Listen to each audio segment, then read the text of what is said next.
So, why did you first become an activist? It was by accident. I exited because I found a job, and I lost the job because it was a limited contract. And after I lost this job, I felt I cannot go back into prostitution. Each and every cell in my body was like, no, I cannot do that anymore. Then I felt a kind of depression and frustration because I cannot do it anymore. And in that depression, I felt it has something to do with the time in prostitution and maybe some other parts of my life. So I reached out for help, especially for women in prostitution, but I couldn't find any help in the area where I live. And so the desperation I felt and the depression turned into kind of, what? We have 5 huge brothels here, and you say we never needed that before? Because each and every organization I contacted told me we never needed it. Nobody asked ever for help in prostitution or to exit or in any way. So I started doing research on the internet and started to write in forums. And so I got in contact with Alice Schwarzer from Emma magazine, and I did an interview with her. And so after that interview was printed and was out, they invited me for the book launch. And from that moment on, it just happened. It was really overwhelming at the first time. So that's how my activism started, doing research to save myself and get exit programs for women. Okay, thank you. Why do you think you continue your activism today? Stopping it is no option. I can't. It's not an option to not be an activist, because we need to be heard and we need to connect survivors. If survivors connect, we are really a strong and powerful voice, and we can explain how harmful prostitution is, not only for the women in prostitution, for each and every woman living in a society where prostitution is normalized. Okay. And why do you promote the Nordic model as the best model to protect those women and to stop the exploitation of women and girls? So if there would be nobody to buy women, no woman would think about to sell the abuse of her body. Because I remember it quite well, the moment I decided to offer the abuse of my body and to sell this. And it really felt like crossing a border inside myself. And I know now it was the first time I dissociated, because it felt like I'm changing the body, like I'm watching myself crossing this border, and I felt it meant something. But I would never have crossed this border if there wouldn't have been buyers, because that's nothing you do just for fun. Has nothing to do with a fulfilled female sexuality, because prostitution in itself is focused on the buyer, because the buyer wants to fulfill his fantasies, wants to fulfill it no matter how much it costs, no matter who he has to pay and what the woman feels about it. That's why he's paying for it. So the Nordic model helps to change the attitude. Women don't feel there's still something I can do for my children or to get out of my desperate situation. Because this shouldn't be an option for anyone. Prostitution shouldn't be an option for anyone as a solution for your life. It just destroys you, because it destroys the whole society, you know, because men who buy women don't have a good attitude towards women, because underline everything, they think and believe that it's just a question of how much they want to pay.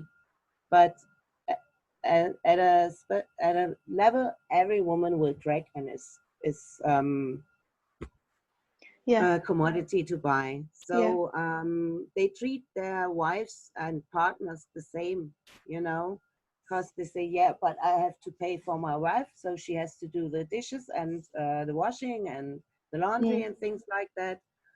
And so it affects the whole society, and the attitude can change if women and men believe in dignity, in the dignity of men and women, because they are both losing their dignity in this game.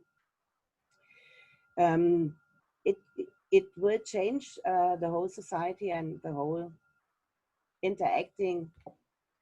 And talking about the buyers, I think everybody on any side of the debate agrees that exploiters and traffickers should be criminalized, should be prosecuted.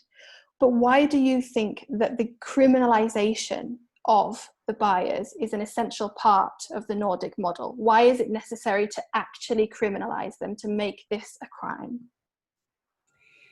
Because the women don't commit a crime, you know, they don't, they are not prostitutes, they are prostituted, and they are prostituted because men buy them. And it's a criminal, not a criminal act, but it's an act against dignity. It's an unrespectful act to buy a woman. So the women should never be punished in any way in prostitution. We should focus on the reason, you know, the reason for prostitution. And the reason for prostitution is not that women like to prostitute themselves. The reason is that men like to buy and humiliate women by buying them for their sexual ideas and fantasies. So we have to focus on them and not on the women. Can you speak a bit to the sex work myth, the pretty woman myth, as we call it sometimes, the idea that we sometimes see in the media of the happy prostitute, hooker, whatever word we choose to use? What I can say is I entered prostitution as a grown-up woman in the middle of my 40s. So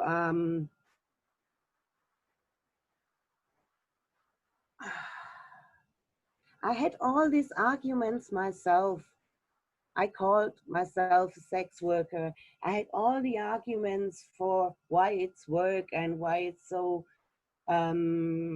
enjoyable, and the money and the respect and the men who bring presents and all this stuff.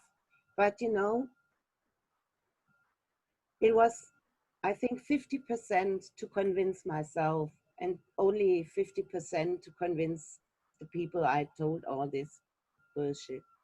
So, you know, I think it's a part of the mechanism to survive this, to cope with the situation, that you have to talk it nice to yourself, you know. So I think the myth, it's a myth, you know. I met women who get 3,000 euro a night, and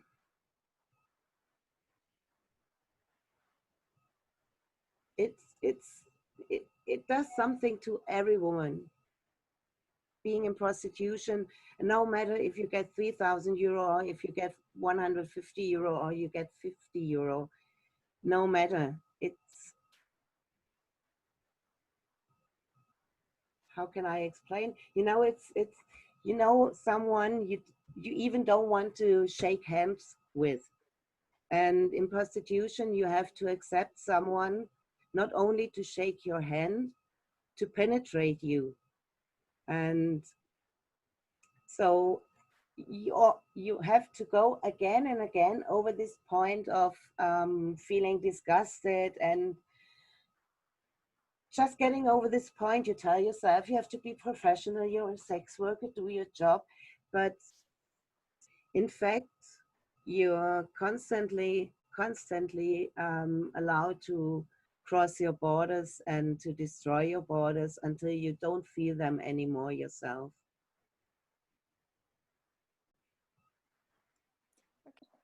I can ask something about the importance of exit strategies, and in particular that these exit strategies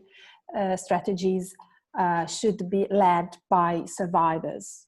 Why it's so important, this point, because sometimes politicians or governments don't think, you know, that this is an important point, or that they avoid to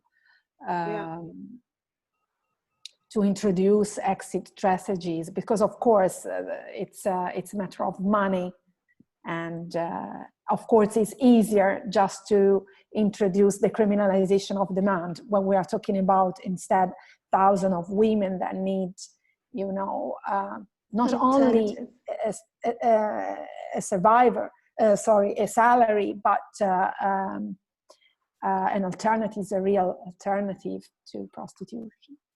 Yeah, I think a society which allows that women get abused in that way, that afterwards they first have to learn how to live again, a regular life, and to function. It needs really much more than just exiting and getting any job and getting any housing. I think our society owes to women which are exiting much more. We owe them to learn to dream it again, to believe in themselves, and to develop their skills. So I think the ones who understand the best are survivors who build up already existing and functioning exit programs.